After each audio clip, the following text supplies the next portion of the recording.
I know you've been making a lot of banana bread and you've had enough, you're sick of it, but trust me, you want to try this one. Now this is my banana cake, but with a tropical feel. So we have 2 layers of banana cake with shredded coconut and sliced bananas. Then we're layering that with some milk chocolate ganache. We're topping it with some chocolate palm trees. Now prior to starting this recipe, you may want to watch our tutorial on paper piping bags and tempering.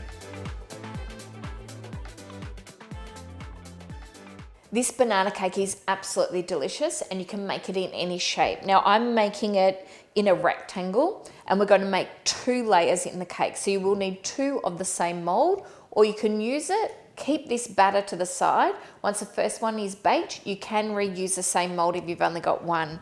Now I'm going to put a little bit of oil. Now you may have noticed with some of my tutorials that I always tend to use a frame or a ring rather than something with a base on it. I always find it much more versatile. If I want to do a mousse in here, it's quite easy.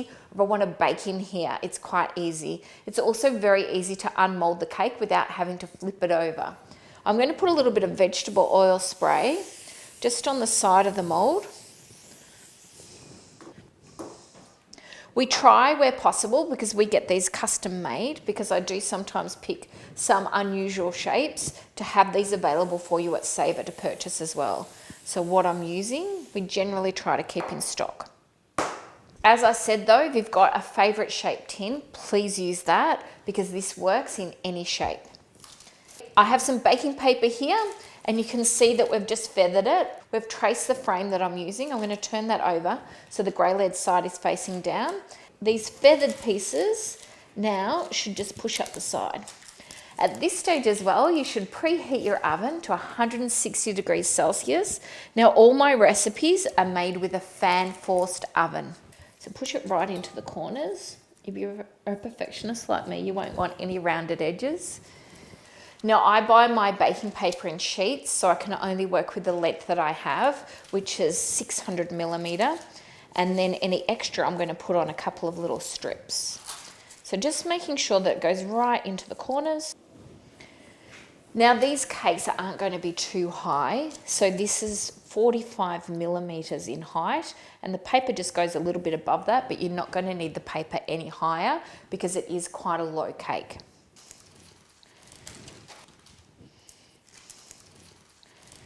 We're going to set this aside and I'm going to start on the batter.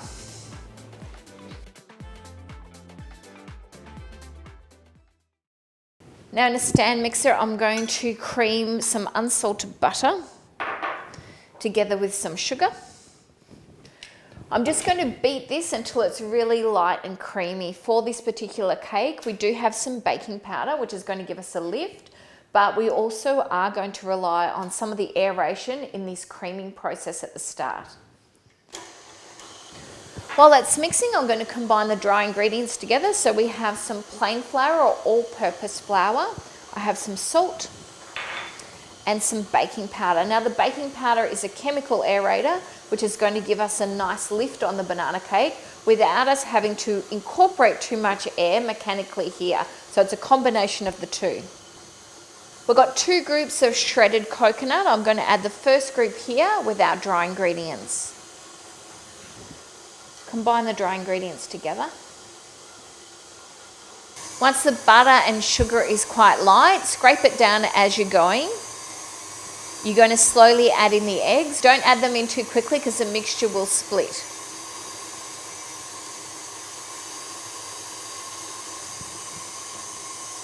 I've added all the eggs. We're going to add the oil in a slow and steady stream. Don't add it too quickly because it will split.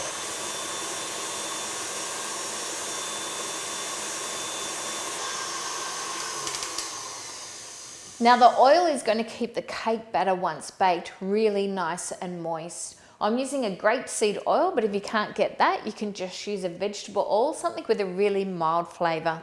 Now I'm going to add in the vanilla bean paste.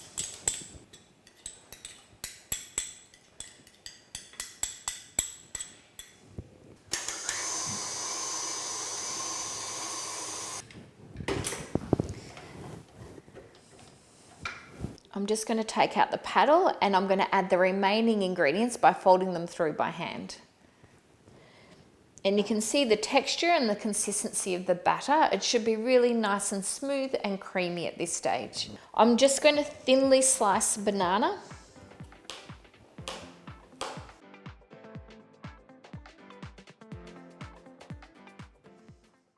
Normally with a banana bread, you would actually put the bananas in at the start of the process so they get really mashed up. I actually like them in slices, so I'm adding the bananas in at the end and I'm folding them through by hand.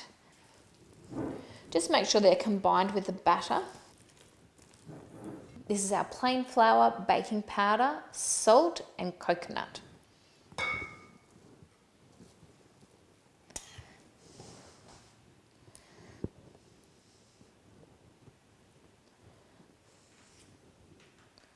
I'm going to evenly divide the cake batter between our two metal frames.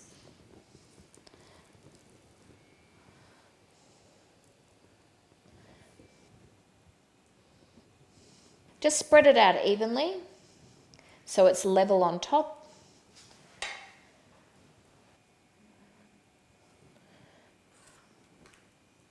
Once you've spread all the banana cake mixture out, we're just going to coat the surface with some shredded coconut. If you can't get shredded coconut, you can just use desiccated, which is a little bit finer.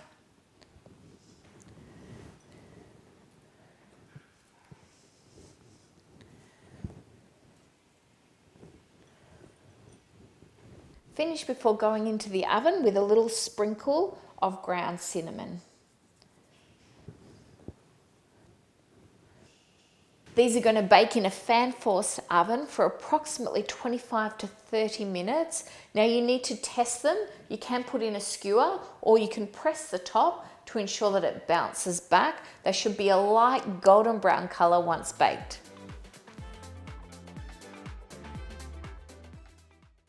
This is an optional extra if you want to take this step. I'm going to create a peanut brittle, which I'm going to sprinkle between the layers of banana cake and also place it on top. If you don't want to use peanuts, you can replace the peanuts with any nut. Place water in the saucepan, some sugar, glucose. So I've just warmed that up so it's easier to come out. If you can't get liquid glucose, you can use a light corn syrup. Got some sea salt. Now I'm going to warm this up just until the sugar's dissolved.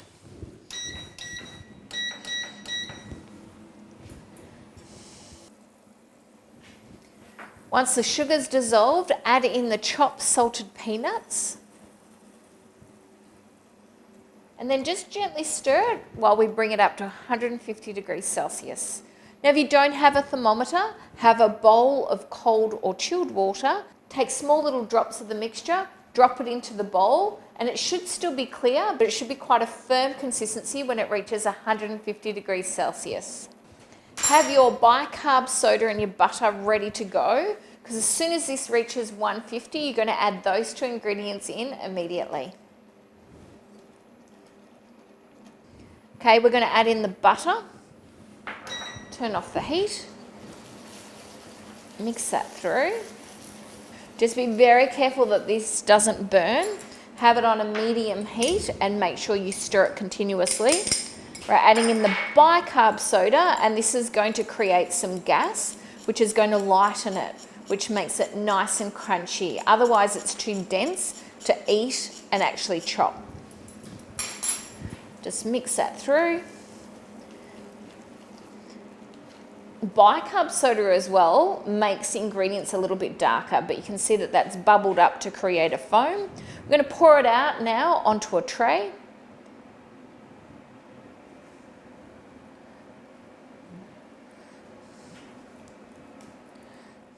Now try not to move this for about 20 minutes so that you don't knock any air that you've created out of it. We're going to let that cool completely before we use it to garnish the banana cake. Now you can make this in advance and actually break it into pieces and freeze it. You can also keep it in an airtight container at room temperature for at least a week to 10 days.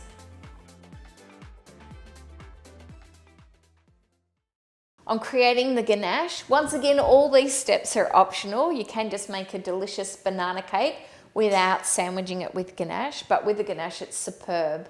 To create the ganache, I'm going to boil some cream together with some vanilla bean paste. Bring that to a boil. I've got a small amount of inverted sugar, which we add to the ganache to help to retain the moisture in the ganache so it doesn't evaporate a lot of moisture and then start to crack.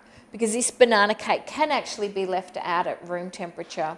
If you can't get inverted sugar, you can use honey as a replacement in exactly the same quantity. I'm going to pour the cream over the milk couverture.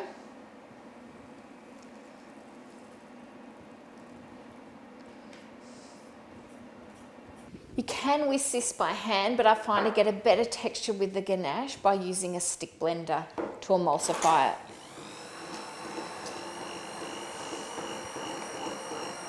Once it's combined, we're going to place plastic wrap on the surface so it's touching the surface of the ganache. Now you must leave this at room temperature, don't place it in the fridge unless your room temperature is really quite warm, like well over 25 degrees Celsius. Now this is going to take between 2 to 4 hours. If your room temperature is really cold, could only take 2 hours. If your room temperature is a little bit warmer, it may take up to 4 hours to come to a consistency that we can spread it nicely onto the cake.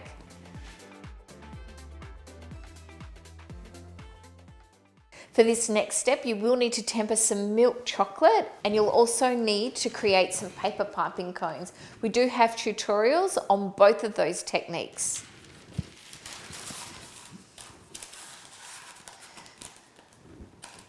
I'm going to create some chocolate palm trees as a garnish for the banana cake, which I think is really quite cute. Matches well because we've got a tropical feel with both the coconut and the banana. Never fill the piping bag more than halfway.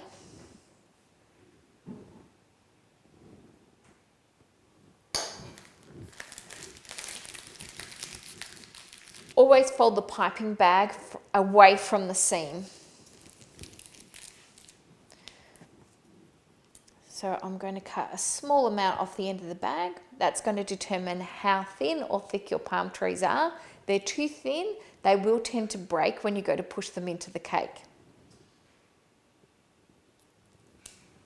So we start with the trunk first, and then we're going to go on to the branches.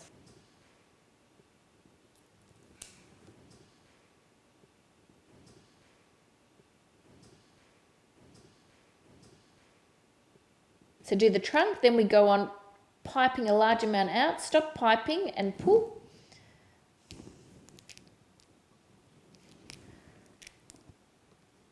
To create the palm fronds. So you want some palm trees going in different directions as they do in nature. They don't all curl in the same way. So when you're piping these, you want to pipe some at slightly different angles. I am going to provide you with a template. You don't have to do them freehand as I have.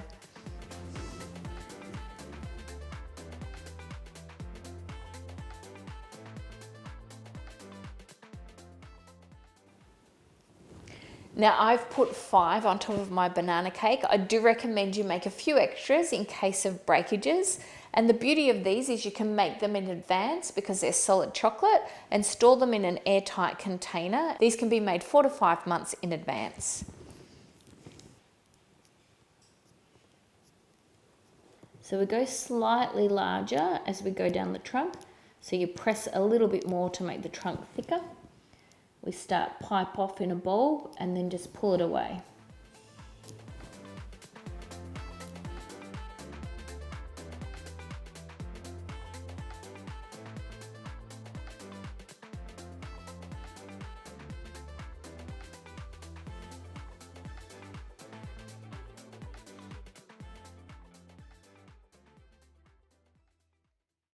Give these a good 15 to 20 minutes to set completely before you try to push them into the cake. As soon as your palm trees are set to touch, you're going to place a sheet of baking paper on top, followed by a flat tray to ensure as the chocolate sets and contracts, they don't curl any more than we want to. So we're curling them in different directions this way. We don't want them to curl up as well.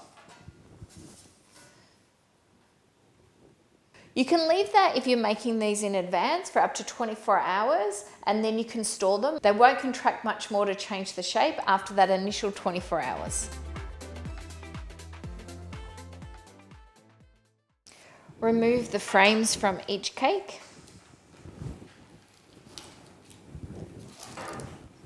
These banana cake can be frozen, so you can actually freeze these for up to 4 weeks. Make sure you wrap them first. So I'm going to assemble, just removing the baking paper from the base. Now remember I said that you can do this in any shape, so this looks fantastic regardless of what sort of cake tins or cake rings you have. Now I'm going to spread the ganache on. I'm basically going to split the ganache in half in the middle, and then the remainder is going to go on top.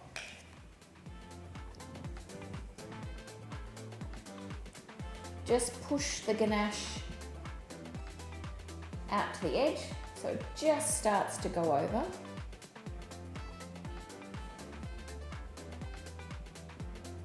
Now a decadent layer of peanut brittle. Just sprinkle that on.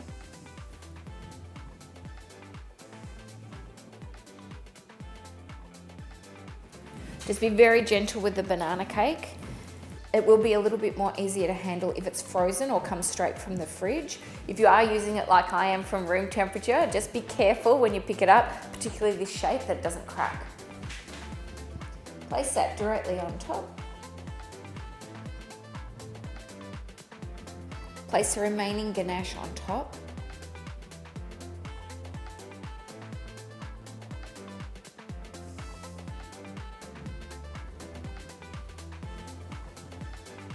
We're going to spread that out, put a few nice swirls in like we have the middle layer.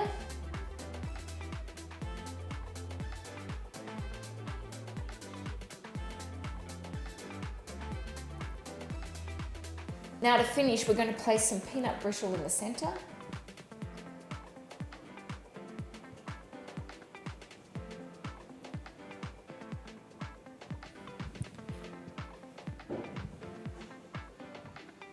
Now for the palm trees, you will break some. The beauty of this is that you can reposition them. The ganache is actually quite forgiving, so it will actually pretty much cover the spot where you place a palm tree. Now you want to pick palm trees that are going in different directions. Like everything I do, I think decorations always look better in odd numbers. So you can do 1 palm tree, or you can do 3 or 5 or 7 if you really want to. I found they look better grouped in the center. So just push the brittle to the side, place that in. This is going to be the front, so I'm going to face all my palm trees in that direction. Just gently push them in and angle them in slightly different directions. You may need to support your original one when you push another one in so it doesn't dislodge it. Here we have our finished tropical banana coconut peanut caramel banana cake. Now tell me that's not better than the banana bread you've been making.